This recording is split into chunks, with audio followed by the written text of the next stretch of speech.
Avec l'aide d'Akadosh Baruch Hu, nous sommes à la veille de Shvi'i Shel Pesach, le 7e jour de Pesach. Et comme on le sait, le 7e jour de Pesach, c'est une deuxième étape qui suit la sortie d'Égypte. Bizarrement, en fait, Yetziat Mitzrayim se fait en 2 temps.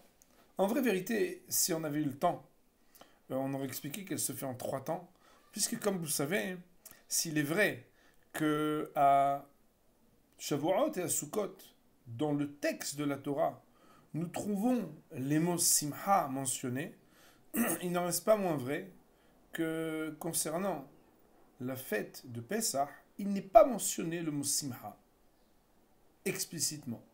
Bien évidemment, on a une mitzvah de Simchat Yom Tov à Pesach, de se réjouir à Pesach, boire du vin, offrir des cadeaux à son épouse, etc. Mais il n'en reste pas moins que la mention de la Simcha n'est pas à Pesach elle-même. Pourquoi? Parce qu'en réalité, la vraie Simcha de Pesach prend tout son sens lorsqu'on arrive à la fête de Shavuot. C'est la raison pour laquelle, Moraï Verabotay, on va dire que nous allons parler de la deuxième étape qui jouxte immédiatement la sortie d'Égypte, qui est la traversée de la mer. Mais en vraie vérité, il y a une autre étape encore. C'est l'étape qu'on appelle le Matan Torah, puisqu'on dit Ta'avdun et Elokim ala Razeh, l'aboutissement de ce qui s'appelle la sortie d'Égypte, c'est de recevoir la Torah. L'étape de Kriyat Yam Souf a bien évidemment amené nos Hachamim à rédiger beaucoup de chapitres, notamment je pense à l'enseignement du Maharal, donc Vorot Hashem, dans les chapitres même, et même Aleph, dont nous allons nous inspirer. Et pour ce faire, Be'ez Hashem, je voudrais d'abord citer une Gemara. La Gemara, ceux qui veulent la regarder, il y a un de nos Talmidim avec qui je l'ai préparée, elle est dans le traité de Holin, à la page 7a. La Gemara connue nous dit En HaKadosh Baruch Hu mevi takala alidei behemtam shel tzadikim. HaKadosh Baruch Hu, non seulement il essaye d'épargner les tzadikim, il épargne les tzadikim du mal, mais même les animaux des tzadikim, il va les épargner. D'où le voyons-nous?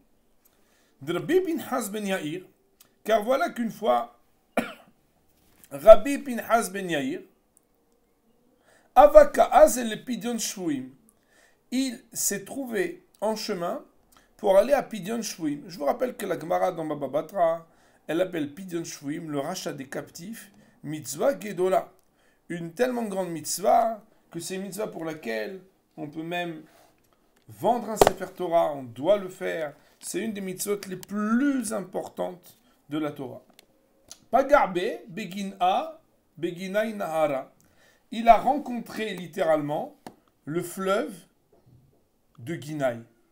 Le fleuve de Ginaï, ça veut dire qu'il y a un fleuve qui a barré le passage à Rabbi Pinchas ben Yair. Alors Rabbi Pinchas ben Yair de lui dire Ginaï, halok le memecha ve'evor becha. Ouvre-moi tes eaux que je passe, parce que je dois faire la mitzvah, d'aller de l'autre côté pour pouvoir faire la mitzvah de rachat des captifs. Amarle. Alors le fleuve s'est adressé à Rabbi Pinchas ben Yair et de lui dire Ata olech la'asot retson koncha. Toi, tu vas faire la volonté d'Hachem. Vani olech la'asot retson koni. Et moi aussi, je fais la volonté d'Akadosh Baruch Hu. Quelle est la volonté d'Akadosh Baruch Hu quand on parle d'un fleuve? C'est de laisser couler l'eau. Ata ça fait osé, ça fait qui ata osé. Toi, tu vas essayer de libérer le captif. Mais moi, certainement, je vais laisser couler mes eaux.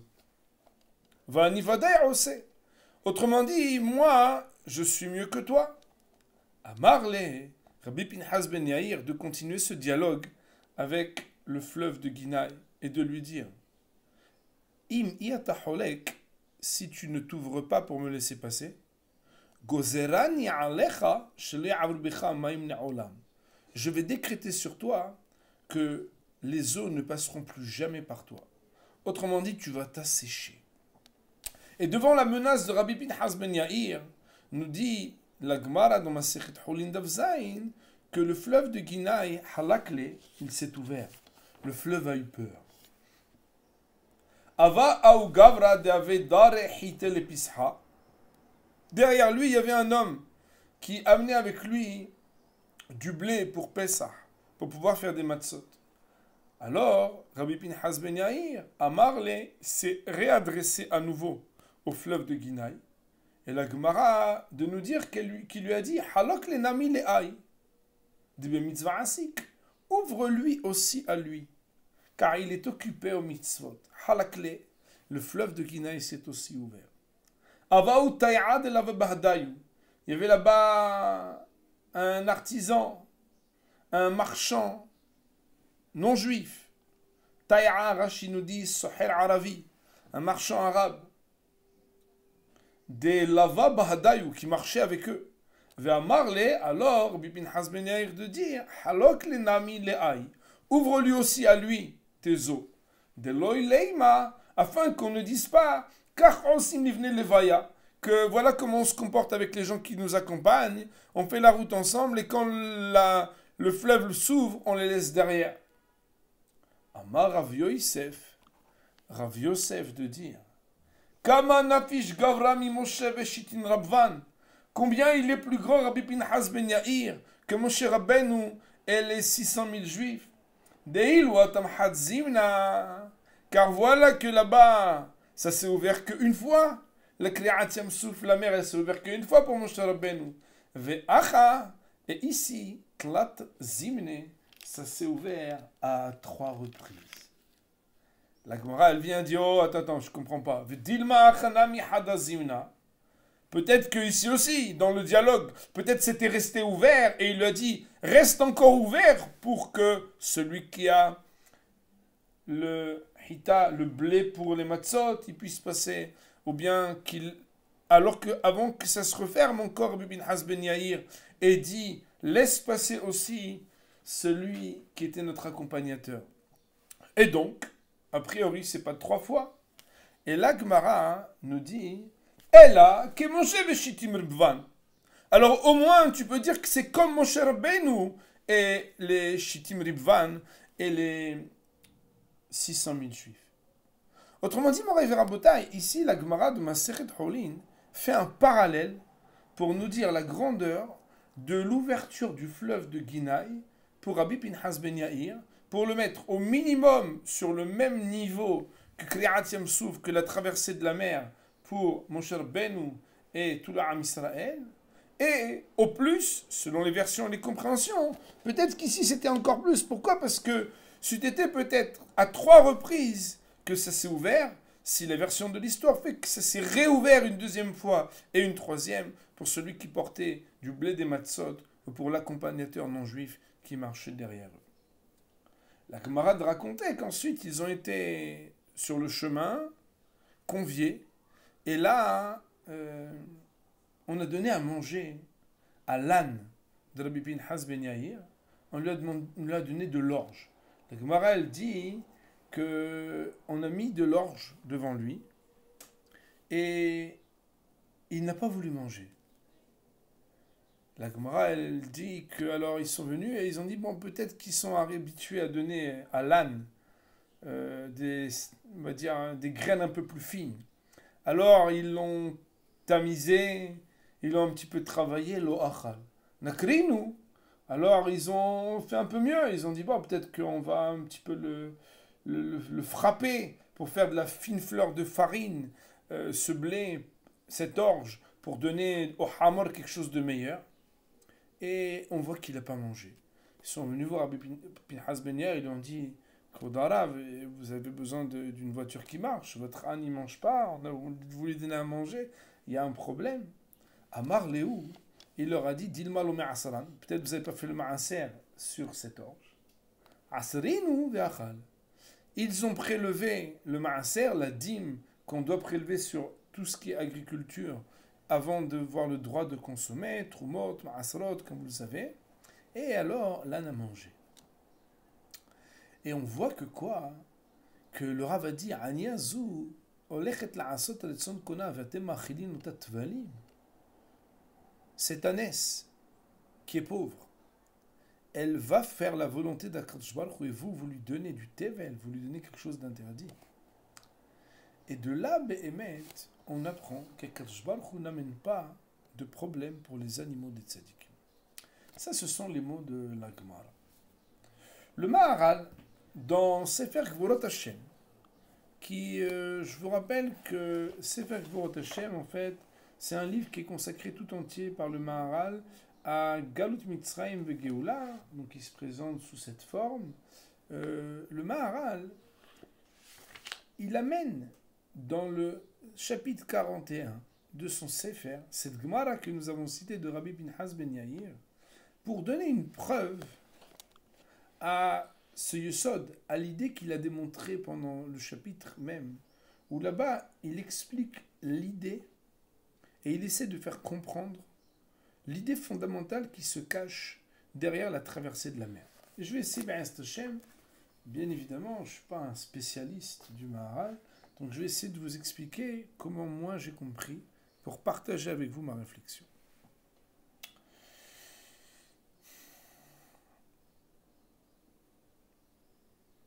Traverser la mer, quand on sort d'Égypte, c'était pour le Ham Israël quelque chose d'inévitable.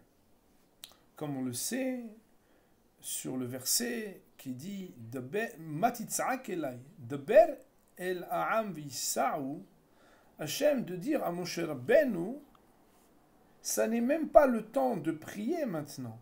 Il faut avancer et traverser la mer. Autrement dit, il existe quelque chose d'inévitable qui fait la rencontre et la traversée de la mer. Le Maharal explique que la différence entre le miracle qui s'est passé en Égypte et le miracle qui se passe devant la mer des Joncs, la traversée de la Kriat Yamsouf, c'est que, d'après le commentaire de nos maîtres, lorsque les miracles ont frappé l'eau en Égypte, elles n'ont frappé que l'eau du Nil, le Yéhor. Alors que lorsque le miracle de la traversée de la mer a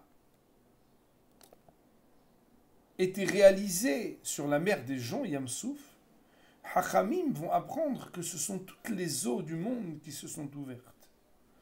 D'ailleurs, c'est un grand commentaire du Maharal Gourarié sur le fait que Yitro a vu Kriat Yamsouf alors qu'il n'était pas au même endroit, parce que toutes les eaux se sont ouvertes. Ce qu'on raconte aux enfants, c'est que Behemet, même quand on était dans une baignoire, loin de l'Égypte, l'eau s'est ouverte.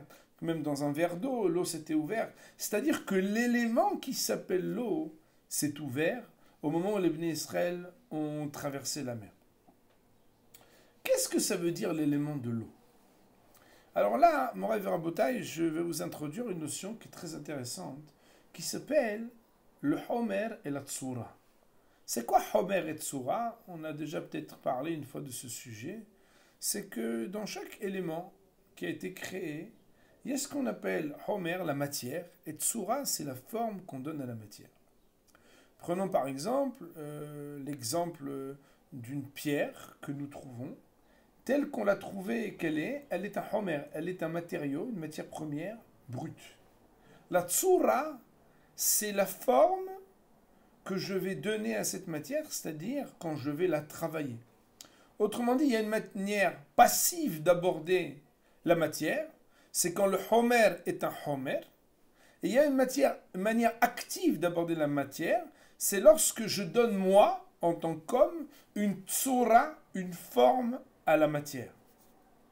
Je façonne ce qu'était la matière première pour lui donner une forme. Bien évidemment, Moray Verabotai, ça veut dire qu'on donne un esprit à ce qui était absolument matériel. Eh bien, il y a différents types de matériel.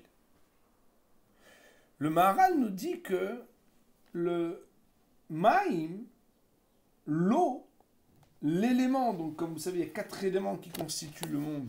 L'eau, c'est normalement une matière qui refuse la forme. En même temps, ça veut dire que l'eau, eh bien, comme vous le savez, c'est un miracle d'Akadosh Baruch Hu, que le monde ne soit pas totalement enseveli sous l'eau. Pourquoi? Parce que nos Hachamim vont nous dire que si dans la Mishnah, l'eau est surnommée Maim She'en Lahem Sof, quand on parle par exemple des océans, tout celui qui a déjà lu ou vu qu'est-ce qui se passe dans la profondeur des océans, on sait bien qu'il y a suffisamment de volume d'eau dans le monde pour recouvrir des dizaines de fois la planète.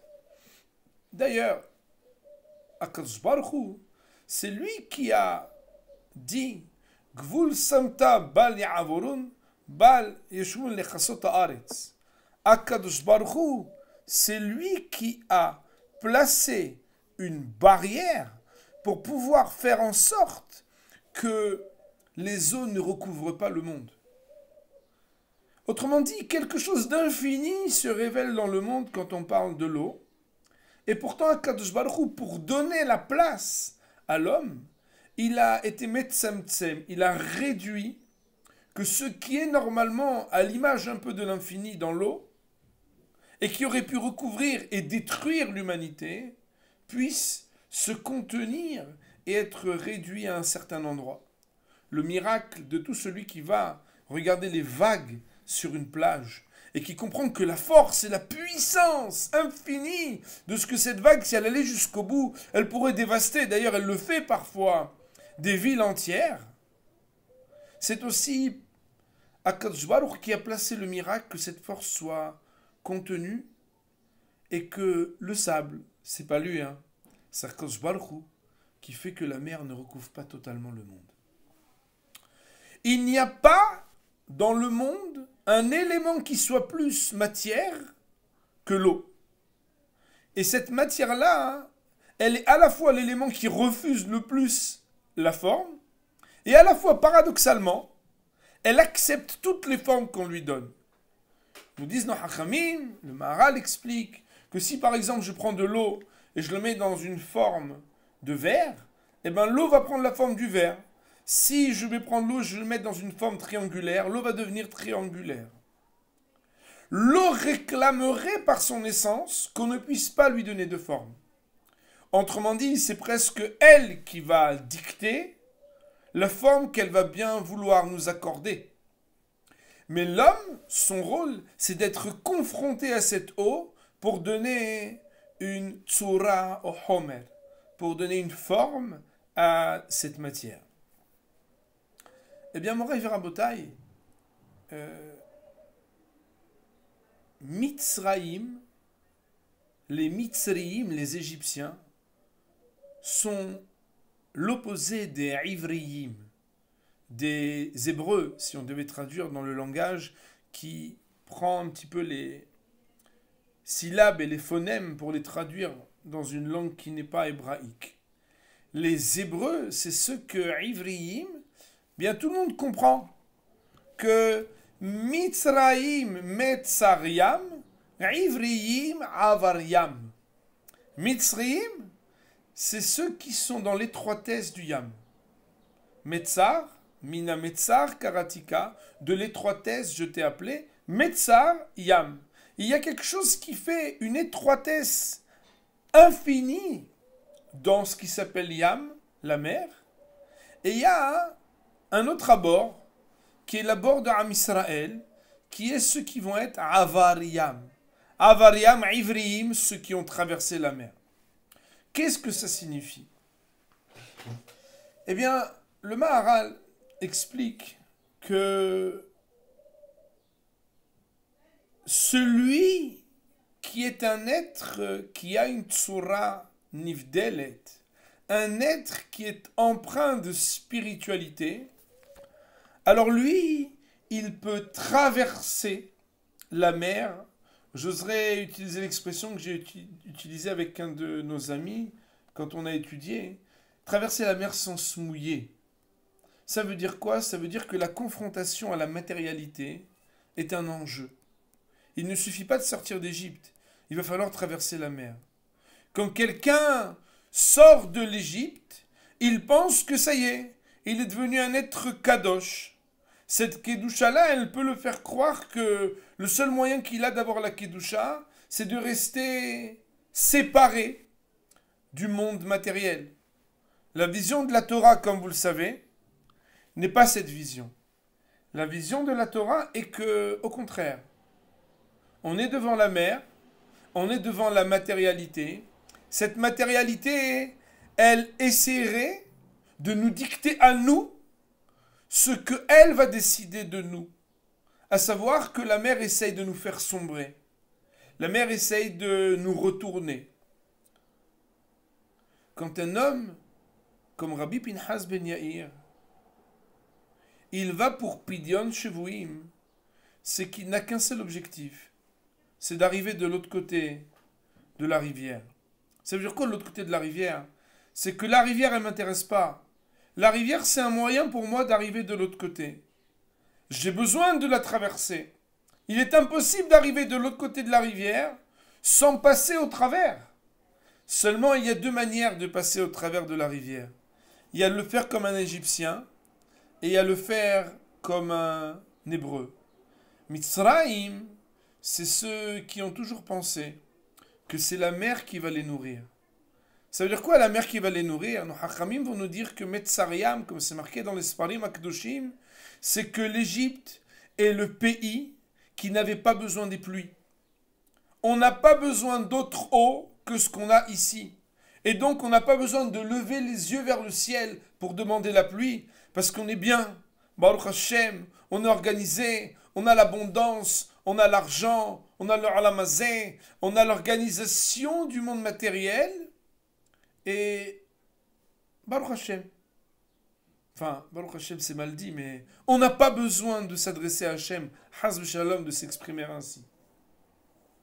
La fin des Égyptiens est que Mitzrayim susverochevor amavayam, sans faire d'abord tomber le cavalier aussi fier qu'il est, et aussi charismatique qu'on peut le regarder lorsqu'il monte son cheval, lui et son cheval, ils vont sombrer les deux sous verochevor amavayam, entièrement sous l'eau.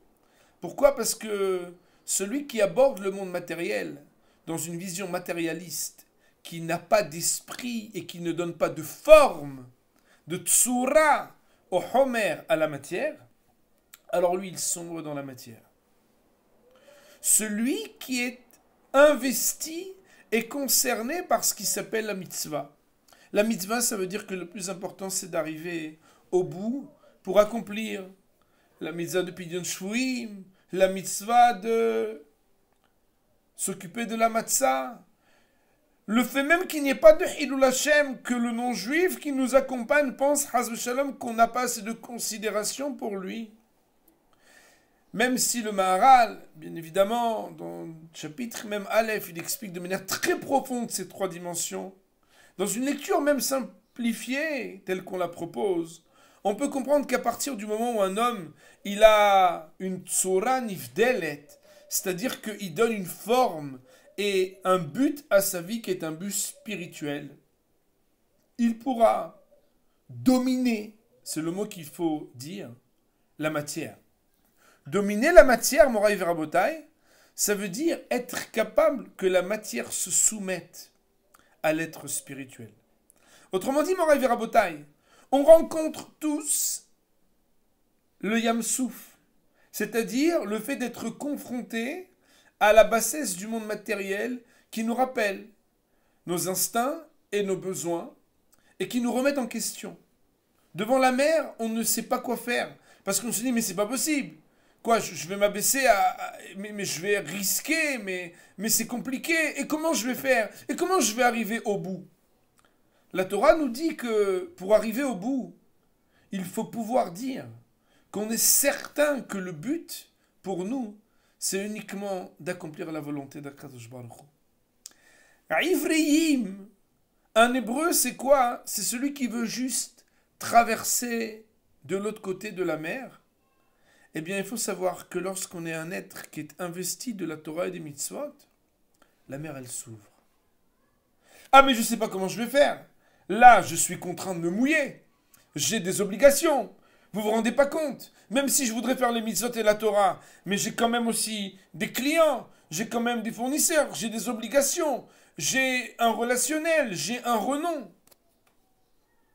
Si on prend en considération la matière pour que ce soit elle qui façonne notre spiritualité, on va sombrer dans la mer comme un Égyptien, comme Mitzrayim. Si on ne renonce jamais aux principes qui sont les nôtres, pour dire que nous aussi, de la même manière que la mer prétend faire la volonté d'Hachem, nous on est capable de dire à la mer, regarde, si tu t'ouvres pas, de toute façon, tu n'auras plus d'eau. Comment on peut s'adresser ainsi?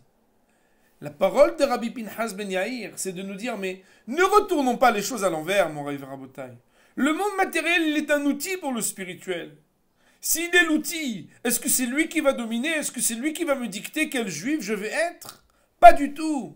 Parce que moi, je suis un être spirituel. Parce que nous sommes des ivriim. Nous sommes capables de dire que parce que nous sommes spirituels, c'est nous qui donnons une forme, une tsura au homer, à la matière. L'enjeu d'un juif, c'est bien évidemment de sortir d'abord d'un monde où on pense que on vit dans le Olam Hazé. L'Égypte, c'est penser qu'on vit dans le Olam Hazé. Et vous savez, il y a des gens, leur vie, c'est parler que d'argent et d'organisation et de business et combien ils vont gagner et combien ils ont fait d'argent et où ils vont partir en vacances et qu'est-ce qu'ils vont acheter. Et finalement, en parlant de l'avoir, excusez-moi de dire, ils ne sont rien. Parce qu'on ne peut pas être concerné par l'avoir et avoir quelque chose de l'être. D'ailleurs, vous savez, dans le Lashon HaKodesh, dans la langue de la Torah, par laquelle HaKadosh Baruch Hu nous dit nos maîtres a créé le monde, le verbe être et le verbe avoir au présent n'existent pas. On peut dire j'étais à Haïti, on peut dire je serai ayé, mais il n'existe pas un verbe qui dit je suis au présent. De la même manière, le verbe avoir n'existe pas. On ne peut pas dire que je possède quelque chose. Le mot il est yesh li. Il existe pour moi. Comme pour rappeler à l'homme que son existence de l'être et son avoir de propriété ne sont que ce qu'Akadosh Baruch Hu lui prête à chaque instant pour essayer de se dépasser. Un homme qui sort d'Égypte, d'abord il sort d'un monde où on pense qu'on doit se débrouiller sans Akadosh Baruch Hu, parce que le seul référentiel, c'est le référentiel matériel et humain. Ça, c'est sortir d'Égypte. Seulement, des fois, mon Rav Rabotai, quand on sort d'Égypte, on pense qu'après, on va être séparé de la mer. Eh bien, pas du tout. Un hébreu, c'est quelqu'un qui est Yotse Mitzrayim ve'over et Yam Souf. Ça veut dire quoi? C'est un homme qui non seulement il apprend que la vie, elle n'est pas matérielle, mais que la vie, elle fait qu'on doit utiliser le matériel, dominer le matériel, résister à la tentation de ce que le matériel veut nous transformer. Les Hachamim vont nous dire dans le traité de Ta'anit que quand Honi Ame'agel, il a tracé un cercle. Ce cercle, il a demandé à Kadosh Baruch Hu des eaux. Et là-bas, nos maîtres, de nous dire que quand les eaux sont en trop petite quantité, on ne peut pas vivre. Elles ne sont pas des eaux de Beracha. Mais lorsque les eaux sont trop nombreuses, elles sont les eaux diluviennes du déluge qui ont détruit le monde. Le rapport à Yam, à Maïm, à l'élément qui s'appelle l'eau, c'est le rapport qu'on a au matériel et la manière avec laquelle on se révèle dans notre relation au matériel, c'est le rapport qu'on a avec notre spiritualité. Pourquoi? Les Hachamim nous disent que par les trois choses par lesquelles un homme peut être découvert, une d'entre elles c'est Bekisso, c'est comment il se comporte avec son argent. De quelle manière est-il capable de faire que son esprit et sa spiritualité dominent son rapport à son argent, Ou est-ce que c'est pas son argent qui va le dominer et le transformer? Combien sont des gens pauvres qui sont spirituels? Combien sont les gens riches qui se transforment en matériel? L'épreuve que nous avons, c'est d'arriver à rester des hommes spirituels avec du matériel. Ne jamais traverser la mer, refuser d'avoir l'épreuve même de savoir qu'est-ce qui se passe dans notre rapport au matériel, est un leurre. C'est comme si on sortit d'Égypte et qu'on restait devant la mer.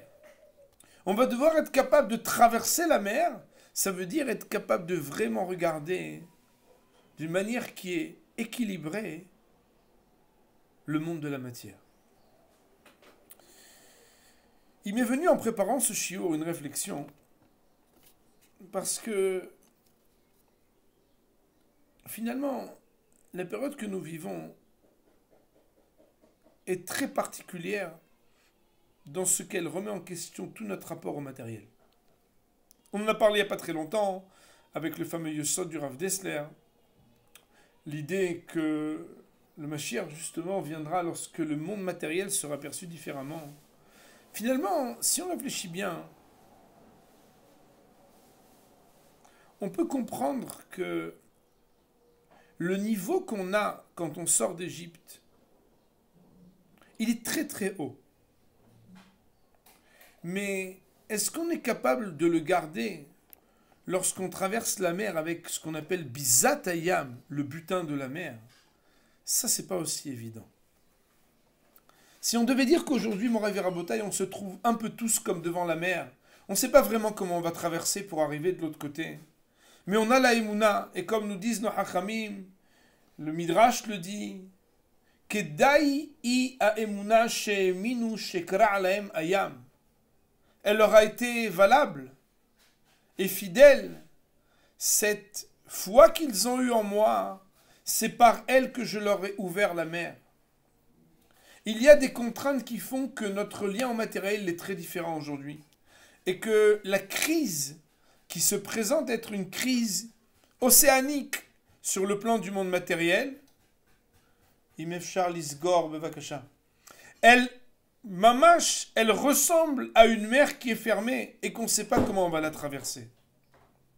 Le Ham Israël est empreint d'une foi où il sait que la mer s'ouvre et que la manière avec laquelle nous sommes préoccupés par le spirituel fait que de toute façon, comme au temps de Moshe Rabbeinu et comme envers chaque tzaddik comme Rabbi Pinchas Ben Yair, lorsque on est préoccupé par la spiritualité, le monde matériel va s'ouvrir.